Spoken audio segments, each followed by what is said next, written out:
O que acontece quando aqueles que deveriam proteger a justiça decidem manipulá-la? Júlia Mendes, uma advogada negra respeitada, entrou no tribunal para defender um jovem inocente. Mas, naquele dia, não. Era apenas um julgamento comum. O preconceito, a corrupção e o abuso de poder estavam prestes a transformar sua vida em um pesadelo. Do outro lado, dois policiais brancos e preconceituosos decidiram que ela precisava ser silenciada. E eles fariam isso da maneira mais suja possível. O que eles não esperavam era que a verdade sempre encontra um caminho. O tribunal estava lotado. O caso que estava em julgamento era um dos mais comentados da cidade. Júlia Mendes, uma das advogadas de defesa mais respeitadas do estado, estava ali para fazer justiça. Negra, determinada e extremamente competente, ela já havia vencido diversas batalhas jurídicas, muitas delas defendendo pessoas inocentes vítimas do preconceito. Mas naquele dia, algo diferente estava prestes a acontecer, algo que mudaria completamente sua vida. Júlia estava defendendo Leonardo, um jovem negro acusado injustamente de assalto à mão armada. As provas contra ele eram inconsistentes, baseadas apenas no depoimento de dois policiais brancos, Tenente Amaral e Sargento Braga. Júlia sabia que aquele julgamento era mais uma tentativa do sistema de jogar um homem negro na prisão sem provas concretas. Ela estava confiante. Tinha desmontado a acusação ponto por ponto, revelado falhas no depoimento dos policiais e exposto provas que mostravam que Leonardo nem sequer estava na cena do crime. A juíza parecia atenta e o júri começava a demonstrar dúvidas sobre o caso. Foi então que o inesperado aconteceu. O tenente Amaral se levantou de repente.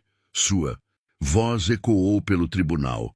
Meritíssima, tenho uma denúncia a fazer. Esta advogada está envolvida em um esquema para obstruir a justiça. A sala ficou em choque. Júlia arregalou os olhos, sem acreditar no que estava ouvindo. Isso é um absurdo, retrucou ela, mas Amaral continuou. Recebemos uma denúncia anônima de que Júlia Mendes subornou uma testemunha para inocentar o réu. E temos provas. O outro policial, Sargento Braga, entregou um envelope à juíza. Dentro havia fotos de uma suposta testemunha recebendo dinheiro. A juíza bateu o martelo. Ordem no tribunal. Doutora Júlia, o que tem a dizer sobre essas acusações? Júlia estava paralisada. Ela sabia que aquilo era uma armação. Mas como provar? De repente, o caso de Leonardo foi esquecido. Agora, ela era a acusada. E ninguém no tribunal parecia interessado em ouvir sua defesa. Júlia foi retirada do tribunal algemada, como se fosse uma criminosa perigosa. Os flashes das câmeras da imprensa a cegavam, enquanto jornalistas gritavam perguntas. Ela manteve a cabeça erguida, mas por dentro sentia um misto de desespero e indignação. Sabia que tudo aquilo era uma farsa, mas como provar sua inocência quando os próprios responsáveis pela justiça estavam armando contra ela? Enquanto era levada para a delegacia, uma memória veio à tona. Ela já ouvira histórias sobre aqueles policiais antes. Tenente Amaral e Sargento Braga eram conhecidos nos corredores da justiça, sempre envolvidos em casos duvidosos, sempre os primeiros a incriminar jovens negros com provas frágeis. Mas, até então, ninguém havia conseguido expor seus esquemas. Nos bastidores, advogados e defensores públicos já falavam sobre a quantidade de condenações baseadas apenas em seus testemunhos. Parecia impossível que todos aqueles acusados fossem culpados, mas o sistema estava a favor deles. Júlia lembrou-se de uma conversa que teve meses antes com o Dr. Gustavo, um defensor público aposentado. Júlia, tome cuidado com esses caras. Eles têm uma rede de proteção dentro da polícia e do tribunal. Já vi gente perder tudo tentando enfrentá-los. Ela, teimosa e determinada, não levou aquilo tão a sério na época, Mas agora estava no meio do furacão. Dentro da delegacia, a humilhação continuou. Ela foi colocada em uma cela minúscula, com paredes úmidas e um cheiro insuportável. O sargento Braga passou em frente às grades, um sorriso cínico no rosto. E... Aí, doutora, como é estar do outro lado agora? Júlia o encarou sem piscar. Isso que vocês fizeram não vai ficar assim. A verdade sempre aparece. Braga gargalhou. Ah, claro. Mas até lá, você já vai ter perdido tudo. Quem você acha que vão acreditar? Nos policiais respeitados ou na advogada que agora é acusada de corrupção? Ela sentiu um aperto no peito. Eles tinham razão em uma coisa. A opinião pública já estava contra ela. A notícia de sua prisão estava em todos os jornais. A manchete era clara. Advogada renomada envolvida em esquema de corrupção judicial. Júlia fechou os olhos e respirou fundo. Se quisesse sair daquela situação, precisaria fazer o que sempre fez de melhor. Encontrar a verdade e jogá-la na cara do sistema. O que ela ainda não sabia era que uma peça-chave para sua defesa estava prestes a aparecer. O silêncio da cela era cortante. Júlia sentia o frio do concreto sob suas mãos trêmulas. Pela primeira vez em sua carreira, ela não estava ali para defender alguém. Ela era a acusada. O tempo parecia não passar. A cada minuto, sua mente repassava os acontecimentos do tribunal. Como aqueles policiais conseguiram fabricar provas tão rápido? Como ninguém questionou a veracidade daquelas fotos? Mas o pior ainda estava por vir. No dia seguinte, Júlia foi levada para uma sala de interrogatório. Do outro lado da mesa, sentado com um sorriso de superioridade, estava o delegado. Medeiros, um homem branco, velho, conhecido nos corredores da justiça, sempre alinhado com os interesses da polícia. Doutora Júlia, vou ser direto. O que a senhora tem a dizer sobre as provas apresentadas contra você? Ela se inclinou para a frente, mantendo a voz firme. Eu sou inocente, e você sabe disso. O delegado fingiu um suspiro, abrindo uma pasta com documentos. Sabe, doutora, é triste ver uma profissional tão promissora jogando tudo fora desse jeito. O Ministério Público já está preparando um pedido de prisão preventiva. Suas contas foram bloqueadas. Sua licença da OAB está suspensa. Se eu fosse você, começaria a pensar em um acordo. Júlia sentiu o coração acelerar. Eles estavam tentando destruí-la por completo. Eu não vou confessar um crime que não cometi. Medeiros sorriu de lado. Bom, então espero que goste da sua nova casa. Vai passar um bom tempo aqui. E assim, sem mais palavras, ele bateu na porta para que os agentes a levassem de volta para a cela.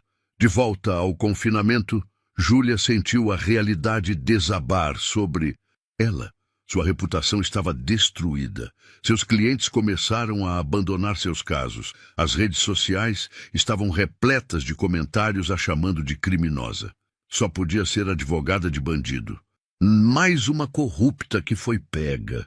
Se a polícia prendeu, deve ser verdade. As mensagens ecoavam em sua mente. O preconceito era mais forte do que qualquer prova. Por um momento, o desespero tomou conta.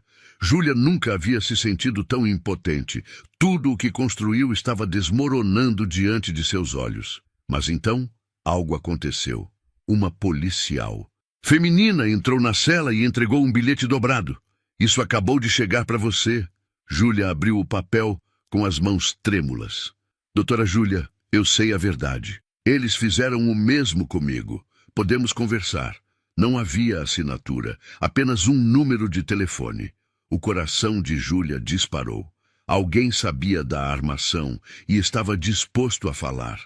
Talvez ainda houvesse uma chance. O bilhete tremia nas mãos de Júlia. Eles fizeram o mesmo comigo. Essas palavras ecoavam em sua mente. Quem poderia ser essa pessoa? O que sabia sobre Amaral e Braga? Ela olhou para a policial que entregou a mensagem, tentando decifrar se havia algo nas entrelinhas. Quem enviou isso? Perguntou, tentando conter a urgência na voz.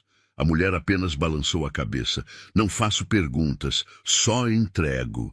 E saiu, deixando Júlia sozinha com aquela pequena esperança de salvação. Uma escolha arriscada. Ela sabia que não poderia fazer uma ligação dali. Seus movimentos estavam sendo monitorados, mas precisava encontrar um jeito de entrar em contato com essa pessoa antes que fosse tarde demais. No dia seguinte, durante o banho de sol no pátio da delegacia, Júlia observou atentamente os guardas. Precisava de um telefone. Precisava agir antes que apagassem qualquer evidência que pudesse inocentá-la. Foi então que viu Rita, uma detenta que conhecia bem o sistema. Preciso de um telefone, sussurrou ao passar por ela. Rita ergueu uma sobrancelha. Isso vai te custar um favor, doutora. Júlia assentiu. O que precisar eu faço depois. Poucos minutos depois, um celular foi escorregado para dentro de suas mãos, por baixo de um cobertor. Ela digitou o número do bilhete com dedos trêmulos. Depois de 3 toques, uma voz masculina a atendeu. Quem está falando? Perguntou Júlia, sem revelar sua identidade de imediato. A voz do outro lado hesitou. Eu sabia que você ligaria. Você não me conhece, mas já passei pelo que você está passando. Eles me destruíram assim como estão tentando fazer com você. O coração de Júlia disparou. Quem são vocês? O que você sabe? Eu era policial, assim como Amaral e Braga, mas descobri os esquemas deles e tentei denunciar. No dia seguinte, provas falsas apareceram contra mim. Minha carreira acabou. A respiração de Júlia ficou presa na garganta. Você tem provas? O homem hesitou. Sim, mas se eu entregar, eles vão tentar me matar. A advogada fechou os olhos. Aquela era sua única chance. Se não falarmos agora, eles vão continuar fazendo isso. Eu estou presa por algo que não fiz. Você precisa confiar em mim. Houve silêncio do outro lado. Por um momento, ela pensou que ele desligaria. Mas então, o homem respondeu. Amanhã, 10 horas, na audiência que marcaram para você. Eu vou estar lá e vou contar tudo. Júlia mal conseguia respirar. Pela primeira vez, ela tinha uma chance real de lutar. Mas o que ela não sabia era que Amaral e Braga também estavam ouvindo essa ligação.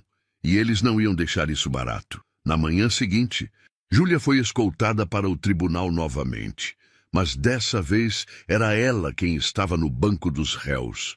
O sentimento era surreal. Durante anos esteve ali como advogada de defesa, lutando por inocentes. Agora sua própria liberdade estava em jogo. No fundo da sala, ela procurava o homem do telefonema, o ex-policial que prometeu contar tudo, mas não o viu.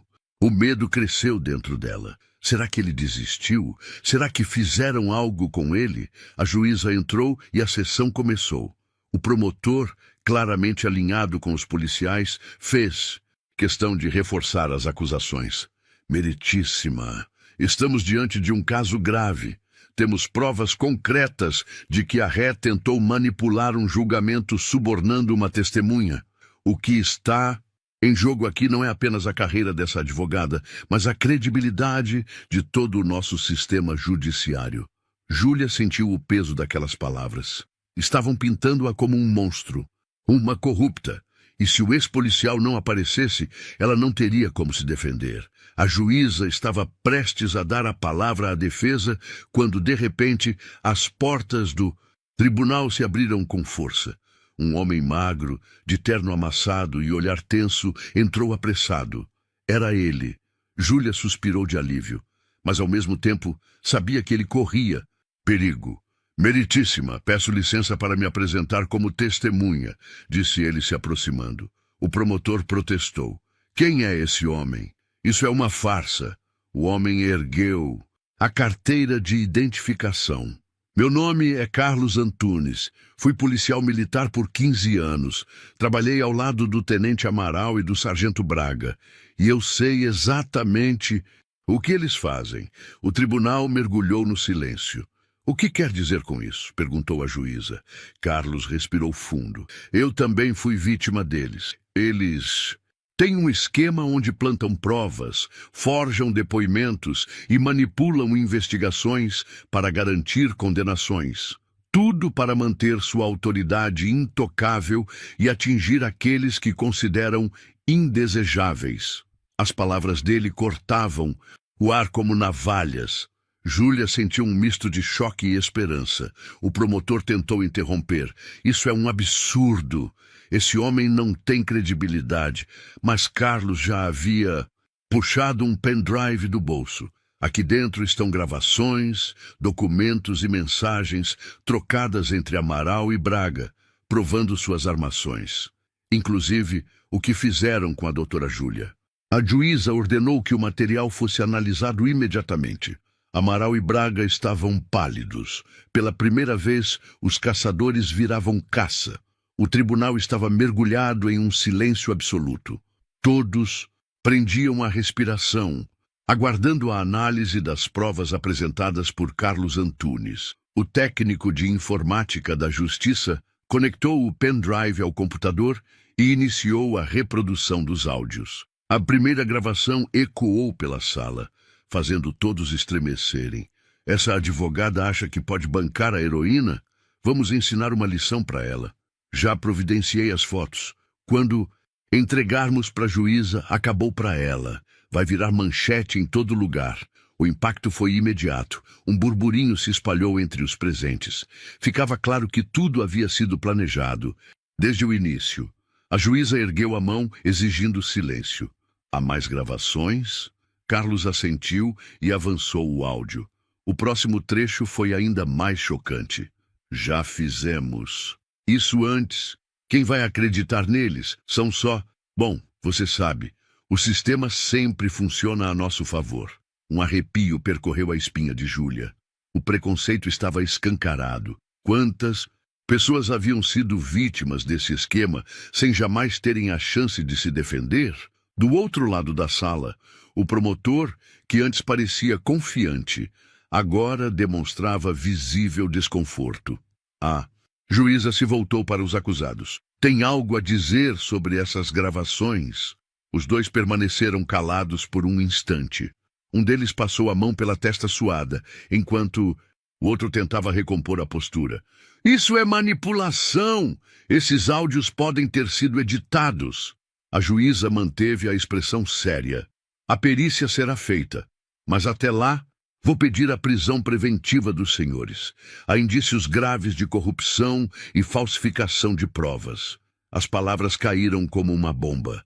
O tribunal reagiu com espanto. Os dois acusados ficaram pálidos, percebendo que pela primeira vez estavam do lado errado das algemas. Mas Júlia ainda não estava satisfeita. Ela se levantou e, com um olhar firme, encarou os dois. Diretamente. Quantas pessoas vocês já destruíram? Quantas carreiras acabaram? Quantas vidas foram jogadas na prisão por causa das suas mentiras? Não houve resposta, mas o silêncio deles falava mais do que qualquer palavra.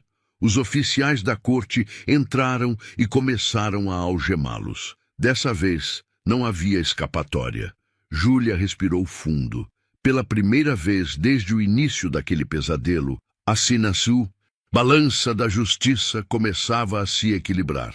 Mas essa história ainda não havia terminado. Ainda faltava o último ato. A sala do tribunal estava em choque. O que parecia ser um caso perdido para Júlia Mendes tinha virado completamente. Agora, os verdadeiros criminosos eram expostos diante de todos. Amaral e Braga estavam algemados, mas ainda tentavam manter uma postura de arrogância. Eles se recusavam a encarar Júlia, mas o olhar dela queimava sobre eles. Não era apenas sobre ela, era sobre todas as vítimas que sofreram nas mãos desses homens. A juíza, com expressão séria, analisou os documentos que Carlos Antunes trouxe. As provas eram irrefutáveis, mas foi quando o promotor, que até então estava ao lado dos policiais, recebeu uma ligação no meio da audiência que tudo mudou de vez. Ele atendeu rapidamente, afastando-se do microfone. Sua expressão mudou para puro pânico. Algo sério havia acontecido. Meritíssima, eu preciso de um minuto. O promotor engoliu em seco. Recebi uma informação de que um mandado de busca foi cumprido agora mesmo na casa e no escritório do... Tenente Amaral. A juíza franziu a testa. E o que foi encontrado? O promotor hesitou, como se estivesse absorvendo o choque da notícia. Então, limpou a garganta e disse: dinheiro, muito dinheiro. Contas bancárias ligadas a Amaral e Braga mostram depósitos suspeitos de grandes empresários e políticos. Eles estavam vendendo sentenças. A sala do tribunal explodiu em murmúrios.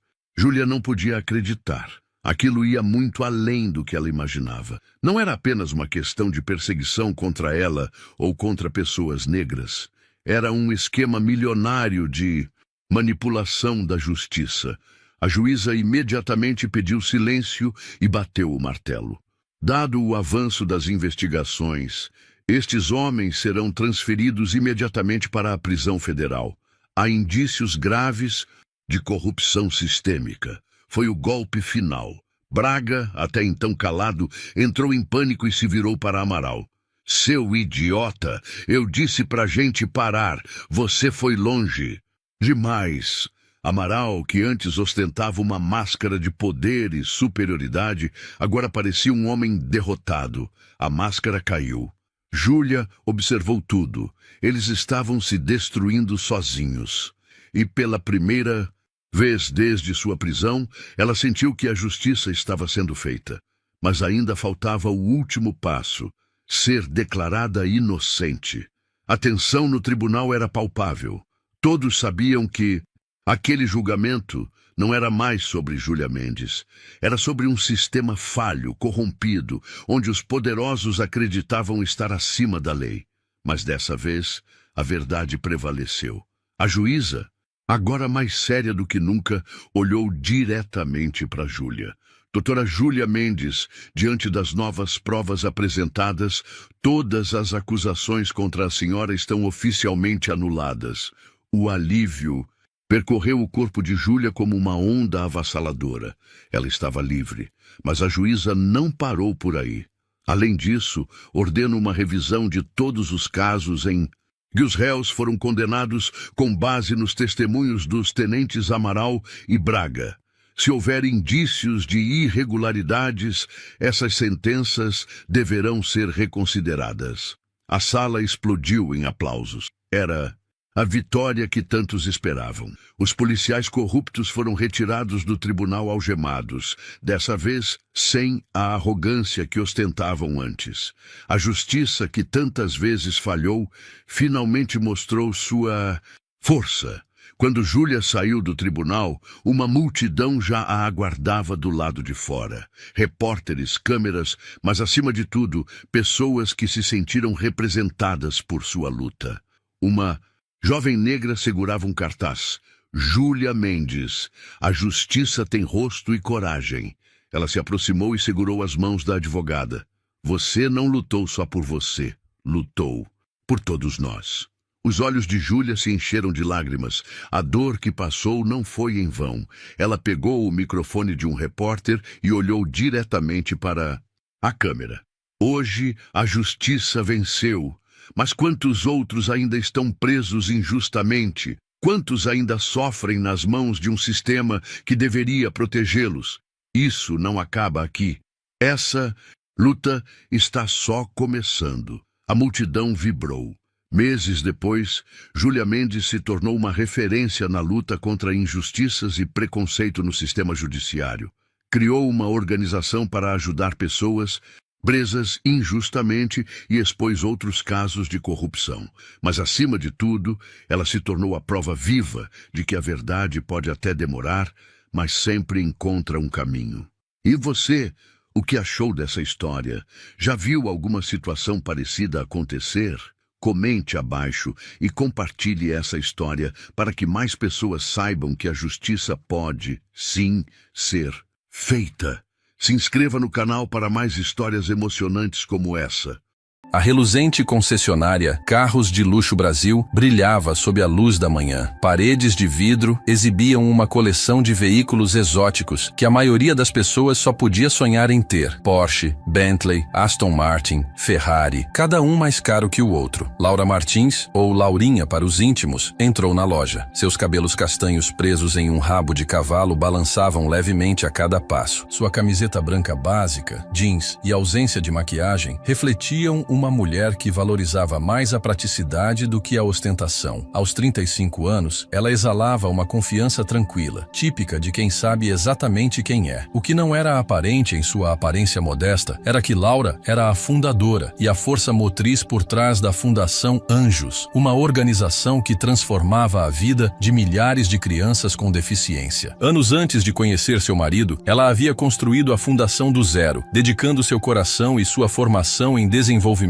de necessidades especiais para criar mudanças reais. Ao entrar no showroom, seus olhos imediatamente pousaram em um coupé elegante azul marinho, perfeito para o aniversário de 40 anos de sua irmã. Carolina sempre sonhou em ter um carro de luxo e depois de vencer um câncer de mama no ano anterior, Laura queria dar a ela algo realmente especial. Ela podia facilmente pagar por isso. O sucesso de sua fundação e seus investimentos pessoais a deixaram em uma situação confortável, embora poucos soubessem disso. Do outro lado do showroom, Bruno Teixeira ajustava sua gravata azul e alinhava seu paletó. Como gerente de vendas, ele se orgulhava de ser capaz de identificar compradores sérios instantaneamente. Ao ver Laura e suas roupas casuais, ele sorriu ironicamente e acenou para seus colegas. Aquilo seria divertido. Bom dia. Laura sorriu para um jovem vendedor chamado Daniel, que se aproximou dela. Bem-vinda a Carros de Luxo Brasil. Sou o Daniel. Há algo específico em que esteja interessada hoje? Antes que Laura pudesse responder, Bruno interveio suavemente. Eu cuido disso, Daniel, disse ele, e então se virou para Laura com um sorriso ensaiado que não alcançava seus olhos. Procurando informações, madame? E assim começou o dia de Laura na concessionária, um dia que mudaria a perspectiva de todos os envolvidos. Na verdade, Laura respondeu agradavelmente. Estou interessada naquele coupé azul marinho. Ela apontou para o veículo de quase mil reais, exibido em uma plataforma elevada. O sorriso de Bruno se apertou. Ele já tinha visto aquilo antes. Pessoas entrando para sonhar acordadas com carros que nunca poderiam comprar. Com as metas mensais se aproximando e 3 compradores sérios esperados para aquela tarde, ele não tinha tempo para fantasias. Esse é o Azure edição limitada. Apenas 15 foram feitos este ano, disse ele, enfatizando cada palavra como se estivesse falando com uma criança. Talvez eu possa direcioná-la para a nossa divisão de carros usados. Fica em outro prédio, a uns 3 quarteirões daqui. Laura percebeu como os olhos dele percorreram suas roupas simples, demorando-se em seus tênis desgastados. Ela estava acostumada a tais julgamentos. A maioria das pessoas não tinha ideia de que ela escolhia deliberadamente aquele estilo de vida, encontrando liberdade e simplicidade, apesar de ter acesso a uma riqueza imensa. Eu realmente gostaria de saber mais sobre este, ela insistiu educadamente. É possível ver o interior? A expressão de Bruno azedou. Atrás dele, 2 vendedores trocaram olhares cúmplices. O Azure só pode ser visto com agendamento. Ele mentiu suavemente. Nossos clientes sérios geralmente marcam visitas privadas. Naquele momento, um casal vestido com roupas de grife entrou. O comportamento de Bruno se transformou instantaneamente. Com licença, disse ele a Laura, sem realmente olhar para ela. Por que você não pega um folheto? Daniel pode ajudá-la com isso. Ele se dirigiu ao casal abrindo os braços. Bem-vindos, senhor e senhora Ferreira. É maravilhoso vê-los novamente. Daniel, o jovem vendedor, aproximou-se de Laura com um sorriso apologético. Ele não devia ter mais de 25 anos, e seu terno parecia um tamanho maior. Sinto muito por isso, disse ele em voz baixa. Quer que eu lhe fale sobre o Azure? Eu gostaria. Obrigada, respondeu Laura. Enquanto Daniel descrevia entusiasticamente as características do veículo, Laura percebeu que Bruno levava o casal bem vestido diretamente para o Azure. Ele abriu a porta com um floreio, convidando a senhora Ferreira a se sentar, no mesmo carro que ele havia afirmado só poder ser visto com agendamento. Está tudo bem, Laura garantiu ao agora desconfortável Daniel. Eu entendo como essas coisas funcionam. Do outro lado do showroom, Bruno estava executando sua rotina de vendas bem ensaiada. Este modelo em particular tem uma lista de espera de 8 meses, mas eu reservei um para clientes especiais. A senhora Ferreira passou a mão pelo interior de couro. É requintado, mas não tenho certeza sobre a cor. Certamente podemos discutir opções personalizadas, assegurou-lhe Bruno. Laura se aproximou discretamente, ficando a uma distância que pudesse ouvir. Com licença, disse ela. Eu estava esperando para perguntar sobre a compra deste modelo. O rosto de Bruno se contraiu. Como mencionei anteriormente, este veículo está sendo mostrado para estes clientes, disse ele com irritação mal contida. Talvez você pudesse voltar outro dia ou, como sugeri, verificar nossas opções de carros usados. O casal olhou desconfortavelmente entre Bruno e Laura. Estou especificamente interessada neste carro, afirmou Laura calmamente, para o aniversário da minha irmã no mês que vem. Bruno se afastou dos Ferreira baixando a voz. Olha, eu entendo que as pessoas gostem de sonhar, mas este é um local de negócios. Esse veículo custa mais do que a maioria das casas. Agora, eu fui paciente, mas você está interrompendo uma venda legítima. Vários clientes próximos pararam para observar a troca desconfortável. Daniel pairava ansiosamente na periferia. Estou preparada para fazer uma compra à vista hoje, disse Laura, mantendo a compostura. Foi quando o verniz profissional de Bruno se quebrou completamente. Ele riu, um som curto e áspero que ecoou pelo chão do showroom. Várias cabeças se viraram. Uma compra à vista? Sério? A voz dele estava mais alta agora, projetada para humilhar. Isso não é uma feira de usados. Estamos falando de quase R$1 milhão.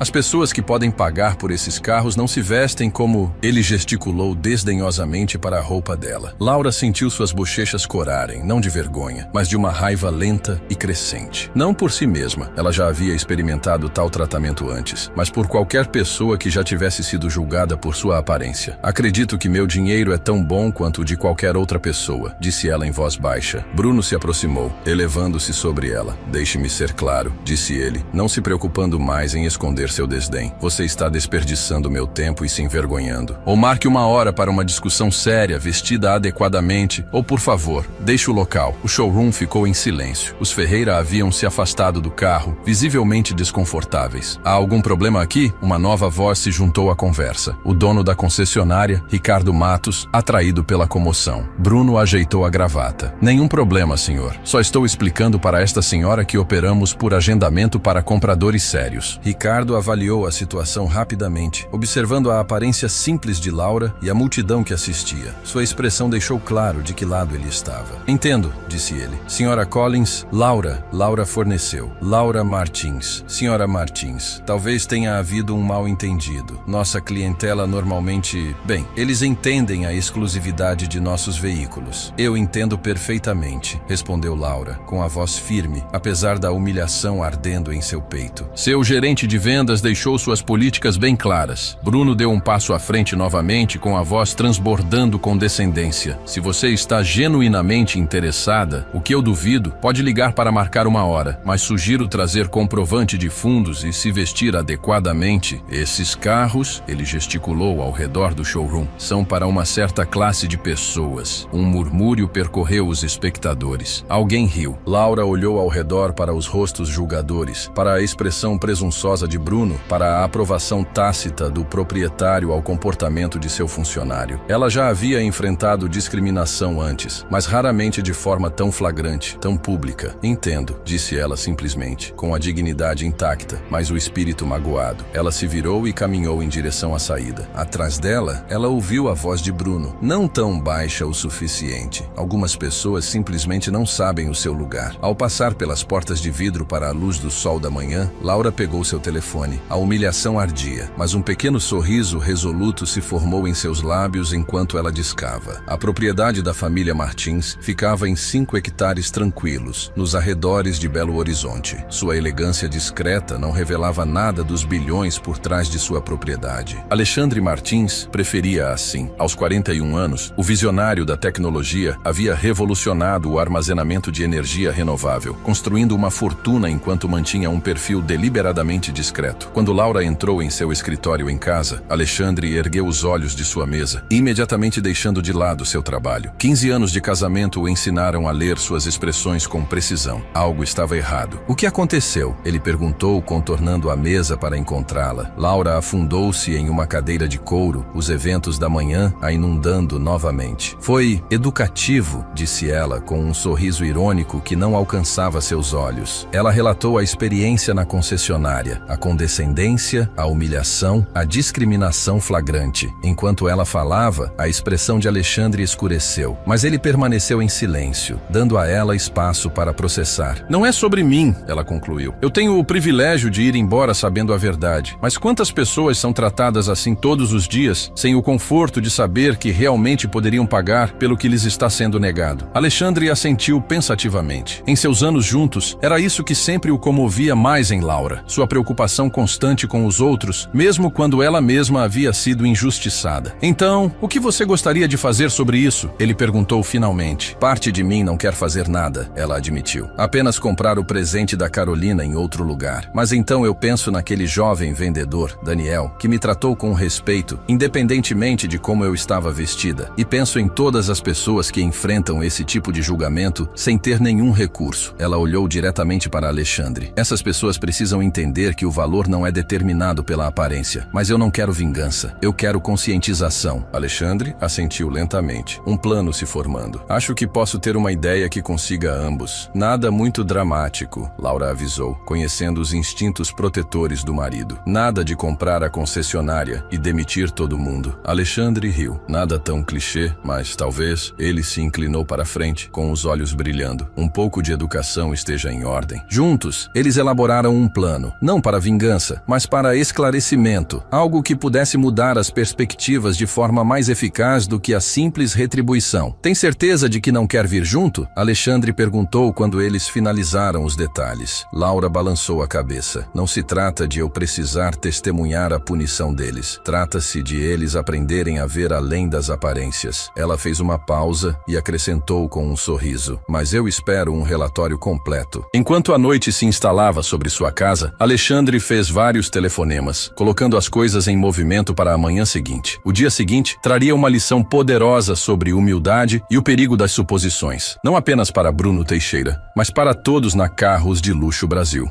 Na manhã seguinte, o tempo estava perfeito. Bruno Teixeira entrou na Carros de Luxo Brasil, com um passo confiante, ajeitando sua gravata azul característica. O incidente do dia anterior com a mulher mal vestida havia se tornado uma anedota divertida que ele compartilhou com os colegas durante o happy hour. Mais uma sonhadora iludida, pensando que pertencia ao mundo do luxo. O showroom brilhava sob luzes cuidadosamente posicionadas, carros exóticos dispostos estrategicamente para maximizar seu fascínio. Bruno havia acabado de terminar a reunião matinal da equipe, enfatizando a importância de qualificar os clientes adequadamente. Lembrem-se, ele instruiu a equipe de vendas. Nosso tempo é valioso. Atendemos a uma clientela específica. Não é elitismo, é eficiência. Daniel, o jovem vendedor, permaneceu quieto durante a reunião, seu desconforto evidente. Bruno fez uma nota mental para conversar com ele sobre a avaliação adequada do cliente. Exatamente às 10h17, o ronco distinto de um motor excepcional chamou a atenção do lado de fora. Através das janelas do chão ao teto, um veículo diferente de qualquer outro deslizou até parar diretamente em frente à entrada principal. As conversas pararam no meio da frase. Até mesmo Bruno, normalmente não impressionado por veículos de luxo, dada sua proximidade diária com eles, sentiu seu pulso acelerar. Um Rolls-Royce Phantom Extended Wheelbase, mas não um Phantom qualquer. Este era um modelo personalizado, com um acabamento azul marinho exclusivo que parecia mudar de cor sob a luz do sol. Estimativas conservadoras colocariam seu valor acima de 5.000 mil-réis. É esse, Ricardo Matos, o proprietário, havia saído de seu escritório, atraído pelo silêncio repentino. Phantom, confirmou Bruno, já se movendo em direção à entrada. Configuração extremamente rara. Um motorista uniformizado saiu do Rolls-Royce e contornou o veículo para abrir a porta traseira do passageiro com precisão de luvas brancas. Do veículo, emergiu um homem de presença imponente, alto, impecavelmente vestido com um terno sob medida que sussurrava, em vez de gritar, seu preço de 5 dígitos. Seu cabelo grisalho estava perfeitamente penteado, sua postura effortlessly autoritária. Os instintos de vendedor de Bruno entraram em ação. Aquilo estava além de um bom prospecto. Era o tipo de cliente pelo qual as concessionárias competiam. O tipo cujas compras incluíam não apenas um veículo, mas potencialmente um relacionamento contínuo no valor valor de milhões. Bom dia, senhor. Bem-vindo a Carros de Luxo Brasil. Bruno chamou, interceptando o distinto visitante antes que qualquer outro vendedor pudesse se aproximar. Bruno Teixeira, gerente de vendas. É um prazer absoluto tê-lo conosco hoje. O homem considerou Bruno com uma expressão ilegível. Então ofereceu um sorriso educado que não alcançou seus olhos. Alexandre Martins, ele respondeu simplesmente, oferecendo um aperto de mão firme. A mente de Bruno disparou. O nome soava vagamente familiar, mas ele não conseguiu identificar imediatamente. Independentemente disso, o Rolls-Royce falava volumes sobre o status financeiro do homem. Sr. Martins, é realmente uma honra o que o traz ao nosso humilde estabelecimento hoje. Talvez eu possa lhe mostrar nossos lançamentos mais recentes. Acabamos de receber uma edição limitada. Alexandre ergueu a mão ligeiramente, interrompendo o discurso ensaiado de Bruno. Na verdade, estou aqui por causa de um veículo específico. O Coupé Azure, azul marinho. O sorriso de Bruno se alargou.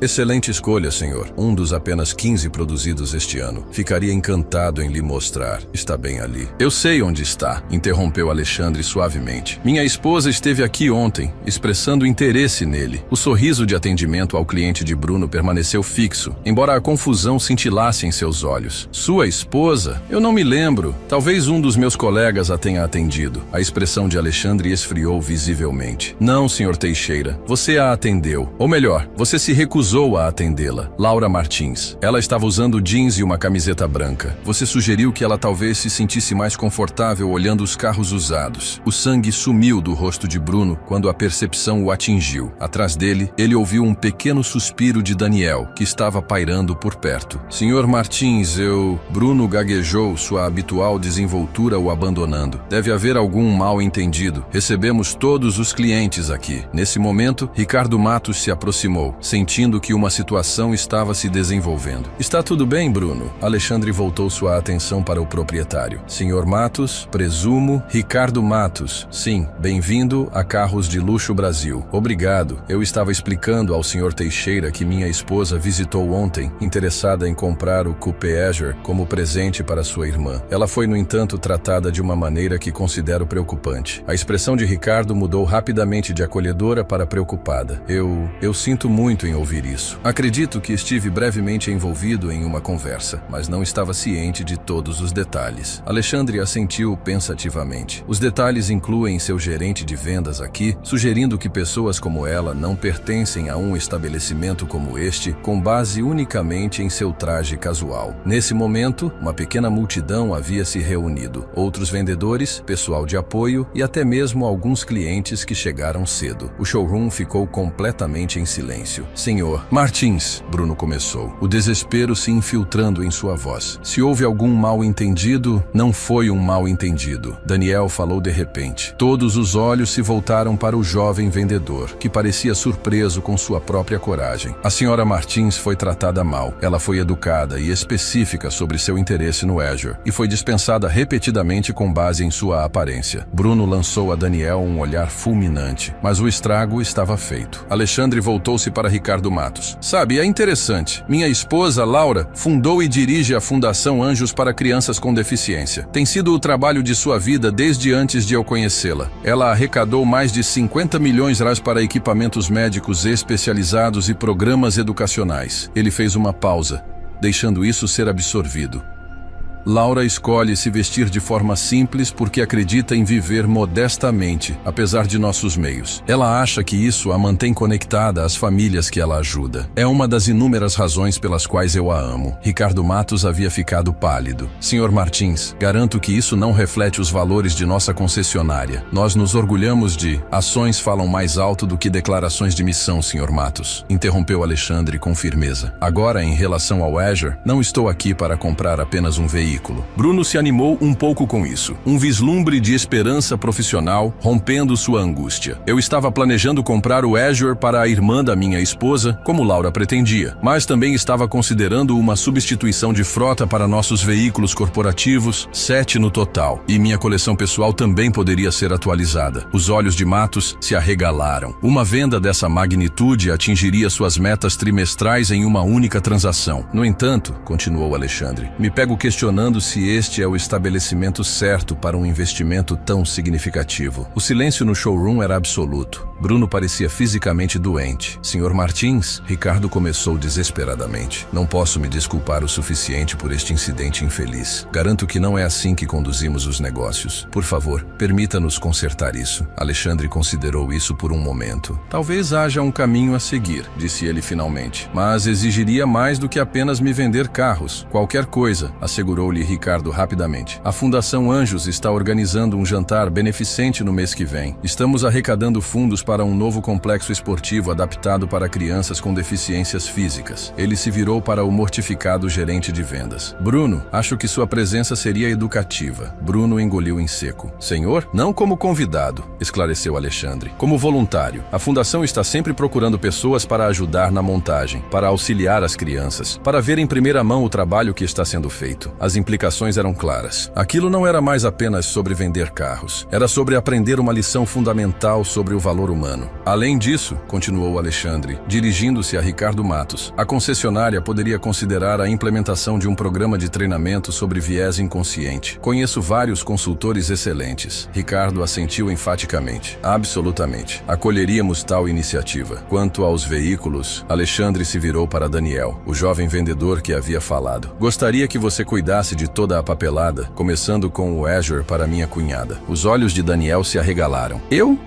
Obrigado, senhor. Ficaria honrado. Bom, disse Alexandre com finalidade. Agora vamos discutir os detalhes da frota corporativa? Enquanto eles se dirigiam para o escritório de Matos, Alexandre fez uma pausa em frente ao Azure, passando a mão ao longo de seu contorno elegante. Minha esposa tem um gosto excelente, não é? Atrás deles, Bruno Teixeira estava imóvel, seu mundo perfeito fundamentalmente alterado. A dura verdade finalmente o atingiu. Ele havia revelado seu caráter, não pela forma como tratava aqueles que considerava importantes, mas pela forma como tratava aqueles que acreditava que não eram. Um mês depois, o jantar beneficente da Fundação Anjos transformou o grande hotel da cidade em uma celebração de possibilidades. Crianças com várias deficiências e suas famílias se misturavam com doadores, profissionais médicos e apoiadores. Perto da entrada, Bruno Teixeira, vestido não com seu traje habitual, mas com o uniforme da equipe do evento, orientava os convidados e auxiliava um menino em uma cadeira de rodas. O mês passado o mudou profundamente. Seu trabalho voluntário na fundação havia começado como uma obrigação, o preço da sobrevivência profissional. Mas algo inesperado havia acontecido quando ele testemunhou os desafios que essas crianças enfrentam diariamente e a dignidade com que os enfrentavam. Do outro lado do salão, Laura Martins, elegante em um vestido azul simples, se aproximou dele. Apesar de saber quem ela era agora, Bruno ficou impressionado novamente com sua falta de pretensão. Como você está achando a experiência, Bruno? Ela perguntou. Ele considerou a pergunta seriamente. Humilhante, ele finalmente respondeu. E necessário, Laura assentiu. Tomás parece ter gostado de você, observou ela, referindo-se ao menino na cadeira de rodas. Ele está me ensinando sobre basquete adaptado, admitiu Bruno. Aparentemente, minha técnica é péssima. Isso arrancou uma risada genuína de Laura. Ele é um treinador honesto. A expressão de Bruno ficou séria. Senhora Martins, eu sei que já me desculpei formalmente, mas preciso dizer diretamente. Sinto muito pela forma como a tratei. Não há desculpa. Você está certo, não há. Ela concordou, mas sem malícia. A questão é o que você aprendeu, que o valor não é determinado pela aparência, posição ou posses, disse ele pensativamente, e que todos merecem respeito até que provem o contrário, não o contrário. Boas lições, reconheceu Laura. Caras também, eu imagino. Bruno assentiu pensando nos negócios substanciais que a concessionária havia perdido quando Alexandre Martins decidiu comprar apenas o Azure e não a frota adicional. Vale cada centavo, ele respondeu sinceramente. Do outro lado do salão, Alexandre se juntou a eles, colocando uma mão gentil no ombro de sua esposa. Bruno estava apenas compartilhando algumas de suas percepções, explicou Laura. Alexandre assentiu. Ouvi dizer que você se envolveu bastante com o programa de esportes adaptados. Sim, senhor. Na verdade, me inscrevi para continuar como voluntário após o período exigido. Ele hesitou e acrescentou. E tenho trabalhado com o senhor